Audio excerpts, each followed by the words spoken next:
யாக்கோபுடைய பசங்க ஒரு ஊரையே அழிச்சதுனால சுத்தி இருக்கிற ஜனங்கள் எல்லாம் இவங்களை அழிக்கணும் ட்ரை பண்றாங்க. யாக்கோபு பயந்து ப்ரேயர் பண்றாரு. தேவனால பயங்கரம் உண்டானதுனால சுத்தி இருக்கிற ஜனங்கள்லாம் தேவன் இவங்க கூடவே இருக்கிறாருன்னு புரிஞ்சுக்கிட்டு அப்புறம் எந்த கெடுதலும் செய்யல. அப்போ கானான்ல இருக்கிற பெத்தேல்ங்கிற இடத்துக்கு போய் பலிபீடத்தை கட்டி ஏல் பெத்தேல்னு சொல்லி யாக்கோபு பேர் வைக்கிறாரு.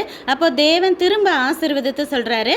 நான் சர்வ வல்லமையுள்ள தேவன், நீ இனிமே பழுகி பெருகுவ, வம்சத்துல தான் ராஜாக்கள் பிறப்பாங்க, இந்த தேசத்தை கொடுப்பேன்னு சொல்றாரு. திரும்ப டிராவல் பண்ணும்போது எப்ராத்தா அப்படிங்கிற ஊருக்கு பக்கத்துல போகும்போது ராகேலுக்கு 2வது பையன் பிறக்குது. டெலிவரி பெயின் ரொம்ப அதிகமா இருந்ததுனால தான் சாகிறதுக்கு முன்னாடி பெனோனின்னு பேர் வைக்கிறா. யாக்கோபு அந்த குழந்தைக்கு பென்யமீன்னு பேர் வைக்கிறாரு.